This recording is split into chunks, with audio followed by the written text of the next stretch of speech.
लोकसभेच्या लढाईनंतर आता महाराष्ट्राची लढाई सुरू होतीये आणि आपल्या सोबत आहेत या लढाईतले एक शिलेदार, भाजपचे प्रदेशाध्यक्ष आणि मुख्यमंत्री पदाचे एक अघोषित उमेदवार देवेंद्र फडणवीस.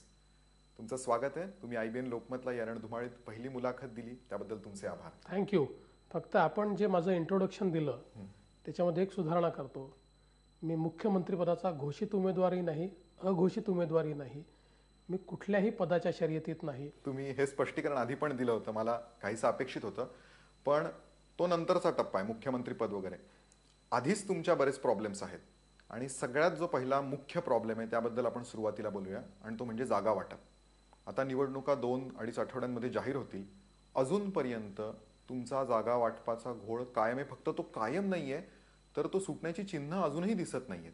कारण एकच बैठक आतापर्यंत झाली आहे महायुतीची आणि तुमच्या मित्रपक्षांनी भरपूर मागण्या केल्या आहेत, नव्या मित्रपक्षांनी मागण्या केल्या. तर आता नेमकी परिस्थिती काय आहे? तुमचा गेल्या वेळेसचा जो 119-69चा फॉर्म्युला होता त्यामध्येच तुम्ही तुमच्या मित्रपक्षांना जागा वाटून देणार की आता यावेळेला पूर्ण नवीन फॉर्म्युला पाहायला मिळेल? असं आहे की पूर्वी आम्ही 2 पक्ष होतो, भाजप आणि शिवसेना, आणि त्यामुळे हे 2 पक्ष म्हणून आम्ही जागा वाटप करायचो. आता आम्ही 6 पक्ष एकत्रित आलो आहोत. 6 पक्षांना जर जागा वाटप करायचं असेल तर त्याची फेरमांडणी करावीच लागेल. ती फेरमांडणी आम्ही करणार आहोत. म्हणजे गेल्या वेळेसचा फॉर्म्युला यावेळेला नाही लागू राहणार? तो लागू कसा होईल? जर 169 त्यांनी लढले आणि आम्ही 119 लढलो तर आमच्या मित्रपक्षाने काय लढायचं? त्यामुळे आमचा सगळा फॉर्म्युला नव्याने तयार होईल. त्या पक्षाची क्षमता किती आहे, त्या पक्षाचा जनाधार किती आहे याच्या आधारावर आम्ही ते वाटप करू. 2 पावलं पुढे जावं लागतं, 2 पावलं मागे यावं लागतं आणि एकमेकाला अकोमोडेट करावं लागतं. तेव्हाच महायुतीत आपल्याला निवडणुका लढता येतात. यावेळेला आणखीन एक नवीन फॅक्टर आहे. जसे नवीन मित्रपक्ष आहेत तसा एक नवीन फॅक्टर पण आहे आणि तो म्हणजे अमित शहा.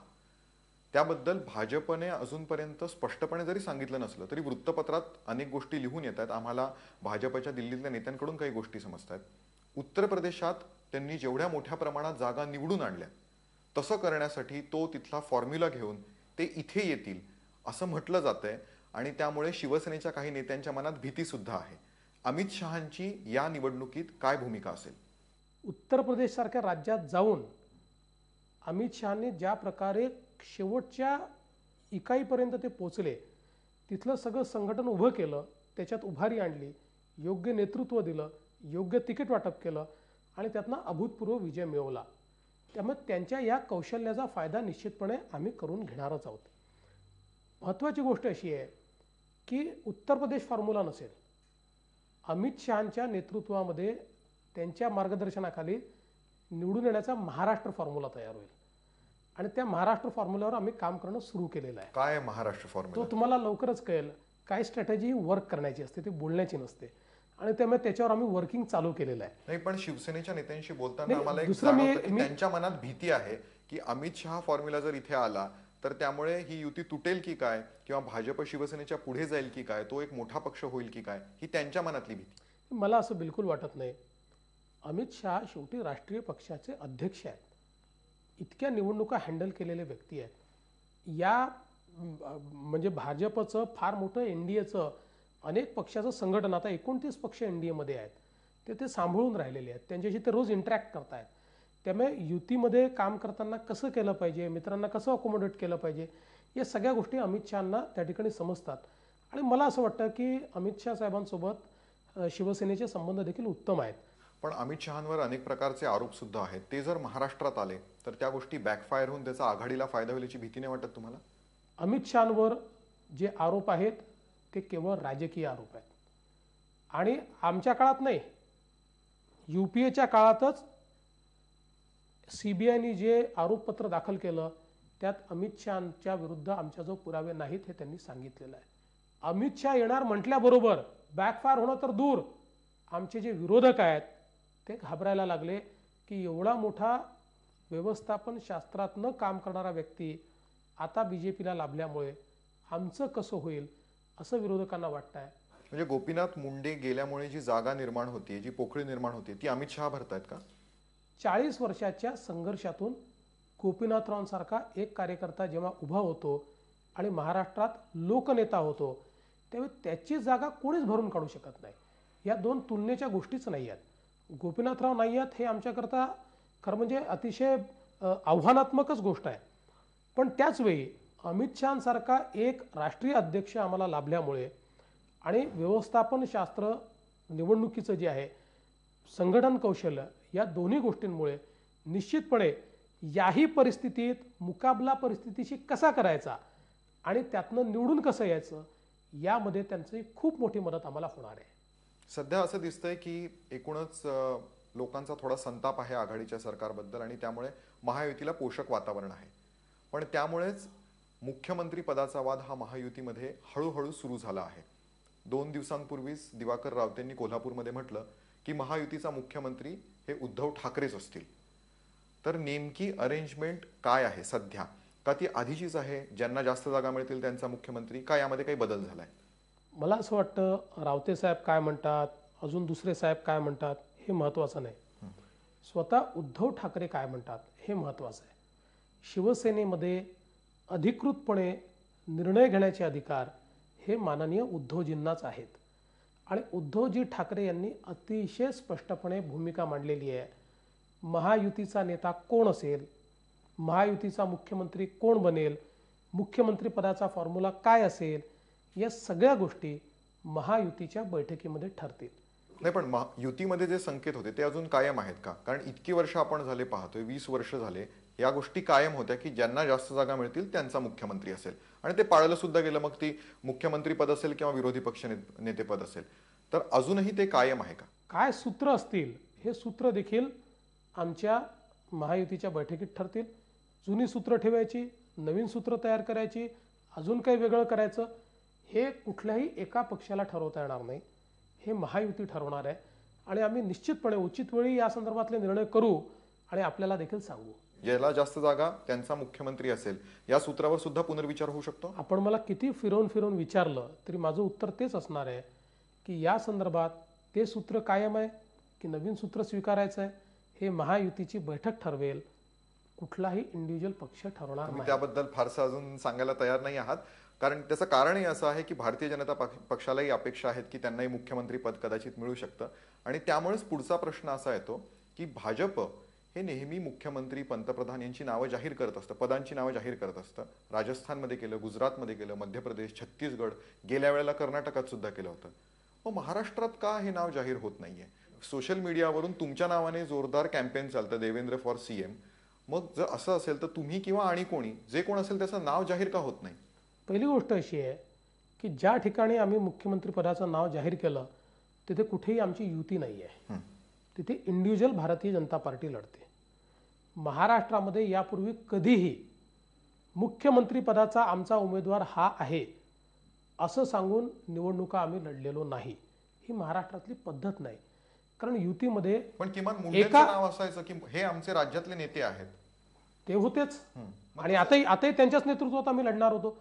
आता या संदर्भात भाजपने कोणाच्या नेतृत्वात लढायचं या संदर्भात केंद्रीय पार्लमेंटरी बोर्ड आमचा निर्णय करेल. पण राज्यात मात्र आम्ही ठरवलं, मी अध्यक्ष आहे, अध्यक्ष म्हणून माझे काही अधिकार आहेत, पण केवळ मी एकटा नेता म्हणून नाही तर आम्ही कोर कमिटी तयार केली आणि त्या कोर कमिटीच्या माध्यमातून नेतृत्व करायचं असा आम्ही निर्णय केला. अध्यक्षाचे माझे अधिकार कायम असताना देखील निर्णय हा सामूहिक प्रक्रियेतनं करायचा असा जो निर्णय आम्ही केला आहे तो उत्तमपणे आम्ही पाळतो आहोत आणि त्यामुळे सामूहिक निर्णय प्रक्रिया या ठिकाणी आहे. आमची कोर कमिटी आहे, त्याच्या नेतृत्वाखाली आम्ही निवडणूक लढतो आहोत. याच्यात काही बदल करायचा असेल तर ते केंद्रीय नेतृत्व ठरवेल. आम्हाला कुठलाही बदल नको आहे. राज्यातल्या पातळीवरती काही मतभेद आहेत काही नेत्यांमध्ये, म्हणून अशा पद्धतीने ही अरेंजमेंट करण्यात आली का? अगदी स्पष्टच बोलतो, तुमच्यामध्ये आणि विनोद तावडेंमध्ये मतभेद आहेत हे बोललं जातं. हे एक प्रकारचं उघड गुपित आहे असं म्हटलं जातं आणि अनेक भाजपचे नेते सुद्धा त्याबद्दल बोलतात. तर या पार्श्वभूमीवरती ही अरेंजमेंट करण्यात आली आहे का? ही अरेंजमेंट आम्ही बसून केली. ही केंद्राने सांगितलेली अरेंजमेंट नाही आहे. आणि मुळामध्ये लोकांना आश्चर्यच याचं वाटतं आहे की दोन नेते म्हणजे विनोद तावडे आणि मी आम्ही एकत्रितपणे काम कसं करतो आहोत.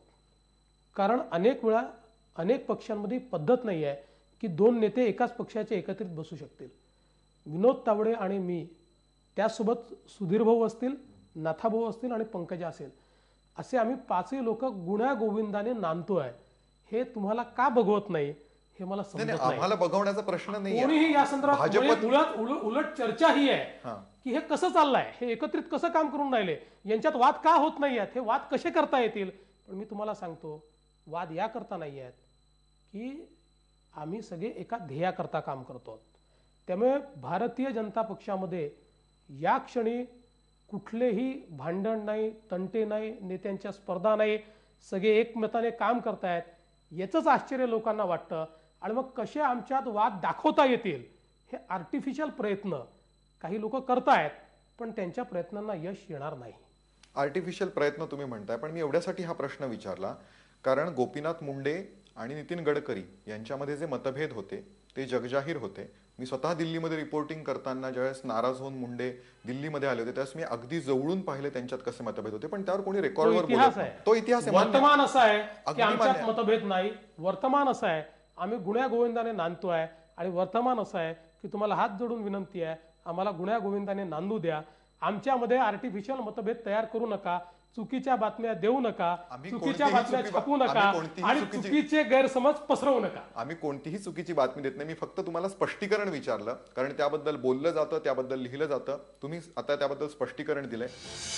त्या संघ बँड ऑर्गनायझेशन आहे. स्वदेशी जागरण मंच याच्यावर काय बॅन आहे? स्वदेशी जागरण मंचाला आपला मत मांडण्याचा अधिकार नाही. पण स्वदेशी जागरण मंचाला एवढी स्पेशल ट्रीटमेंट का? त्यांचं म्हणणं ऐकून लगेच एवढी मोठी प्रोसेस का थांबवायची? त्यांचं म्हणणं ऐकून कुठलंही त्या ठिकाणी प्रोसेस थांबवलेली नाही.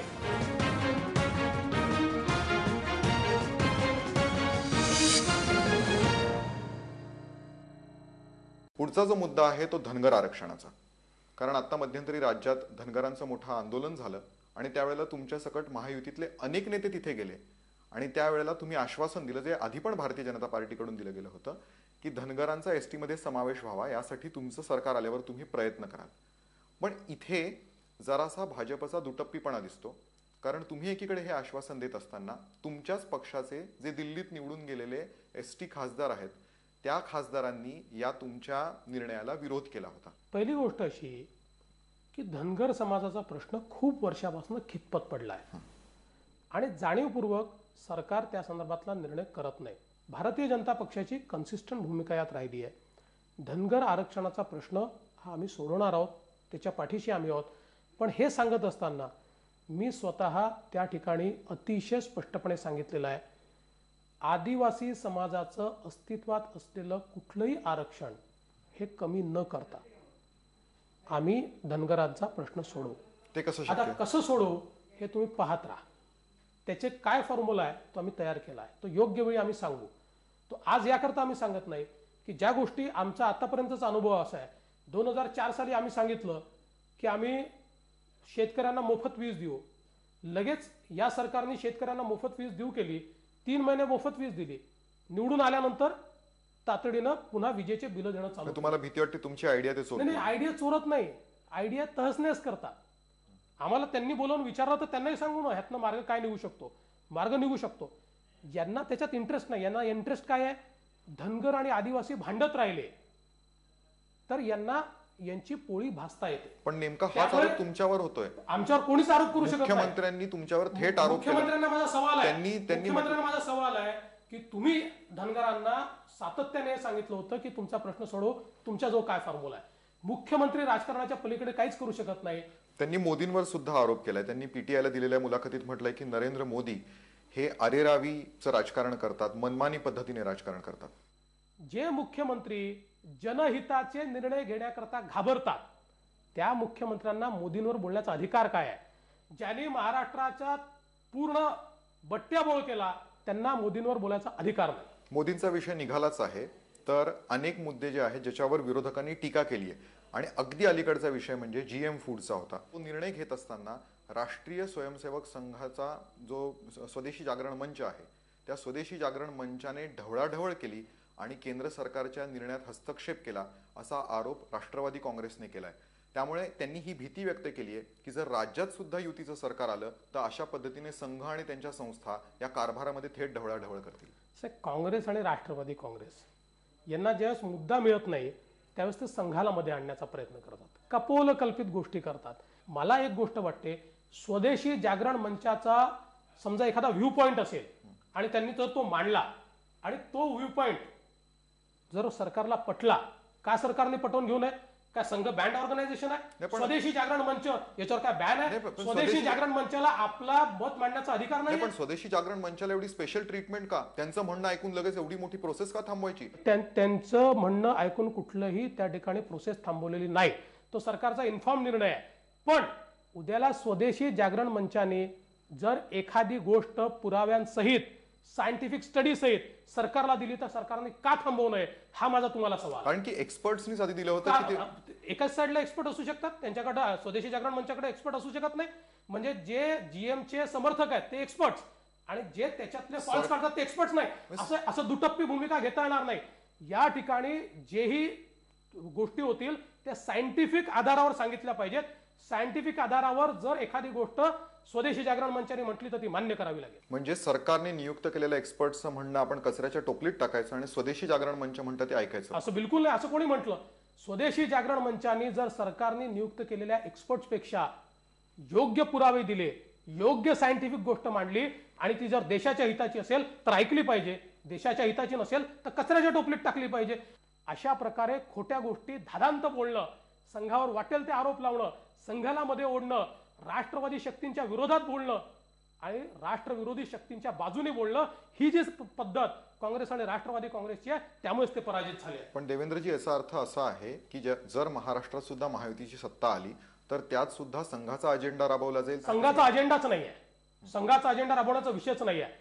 एखादी संस्था एखादं जर सजेशन देईल ते राष्ट्रवादी काँग्रेसने दिलं आणि ते योग्य असेल तर आम्ही मान्य करू. ते जी कुठली सामाजिक संघटना आहे योग्य सजेशन देईल तर ती केवळ दुसऱ्या पक्षाची आहे म्हणून त्याला डिस्कार्ड करणं हे आम्हाला मान्य नाही आहे. या वेळेला भाजपची मनसेच्या बाबतीत काय भूमिका असणार आहे? कारण गेल्या वेळेला भारतीय जनता पार्टी महायुतीमध्ये लढते आहे. महायुतीत 6 घटक पक्ष आहे.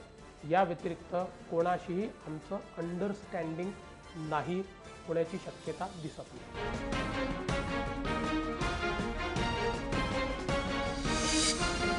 विदर्भ स्वतंत्र व्हावा ही जुनी मागणी आहे आणि त्या मागणीला भाजपने सुरुवातीपासून पाठिंबा दिला आहे. आता केंद्रात भाजपची सत्ता आहे आणि राज्यामध्ये तुमची सत्ता येईल असं तुम्हाला वाटतं. आता विदर्भाबद्दल भूमिका घेण्याची वेळ आली आहे, किंबहुना निर्णय घेण्याची भाजपवर वेळ आली आहे. गडकरींच्या घराबाहेर आता आपण बोलत असताना निदर्शनं सुरू आहेत की गडकरी काहीच करत नाहीयेत विदर्भासाठी. जर महायुतीची सत्ता आली तर विदर्भाबद्दल तुमची काय भूमिका असेल? कारण शिवसेनेचा त्याला कडाडून विरोध आहे. भारतीय जनता पार्टी छोट्या राज्यांच्या बाजूनी आहे. आम्ही ज्यावेळेस सत्तेत होतो त्यावेळेस 3 छोटी राज्य आम्ही तयार केली आणि ती 3ही छोटी राज्य ही विकासाची मॉडेल झाली आणि त्यामुळे विदर्भाच्या मागणीला देखील आमच्या राष्ट्रीय कार्यकारिणीने पूर्ण पाठिंबा दिलेला आहे. त्यामुळे उचित वेळी त्याचा निर्णय घेईल आणि भारतीय जनता पार्टी नेहमीच त्याला बॅक करेल. पण शिवसेनेची समजूत कशी काढाल तुम्ही? त्यांचा जोरदार विरोध आहे. असं आहे, त्यांची एक भूमिका आहे तशी आमची एक भूमिका आहे. आम्ही 2 वेगळे पक्ष आहोत. त्यामुळे मला असं वाटतं आमच्या भूमिका मांडण्याचा आम्हाला अधिकार आहे. त्या आमच्या भूमिकेने आम्ही जाऊ. आणि तुम्हाला असं वाटतं ते तुमच्या सोबत येतील? बघा. अच्छा, ठीक आहे, आपण पाहूयात. शेवटचा प्रश्न फक्त, या वेळेला भाजपची मनसेच्या बाबतीत काय भूमिका असणार आहे? कारण गेल्या वेळेला भारतीय जनता पार्टी महायुतीमध्ये लढते आहे. महायुतीत 6 घटक पक्ष आहे. या व्यतिरिक्त कोणाशीही आमचं अंडरस्टँडिंग नाही होण्याची शक्यता दिसत नाही. कारण तुम्ही असंच लोकसभेच्या वेळेला पण म्हटलं होतं, पण लोकसभेच्या वेळेला तुम्ही त्यांचा पाठिंबा काही ठिकाणी घेतला होता. आम्ही एकाही ठिकाणी त्यांचा पाठिंबा घेतलेला नाही. बीडमध्ये घेतला होता. गोपीनाथ मुंडेंनी राज ठाकरेंना फोन करून मागितला होता पाठिंबा, मग त्यांनी जाहीर केला होता पाठिंबा. गोपीनाथरावांनी पर्सनल स्तरावर घेतला होता. भारतीय जनता पक्षाने कुठेही मनसेचा पाठिंबा घेतला नाही. किंबहुना आमच्या विरुद्ध मनसेने उमेदवार देखील उभे केले होते. यावेळेला असा कोणताही पाठिंबा तुम्ही घेणार नाही? पर्सनली सुद्धा घेणार? स्पष्ट सांगितलं की आम्ही महायुतीमध्ये निवडणूक लढतो. IBN लोकमतशी बोलल्याबद्दल धन्यवाद.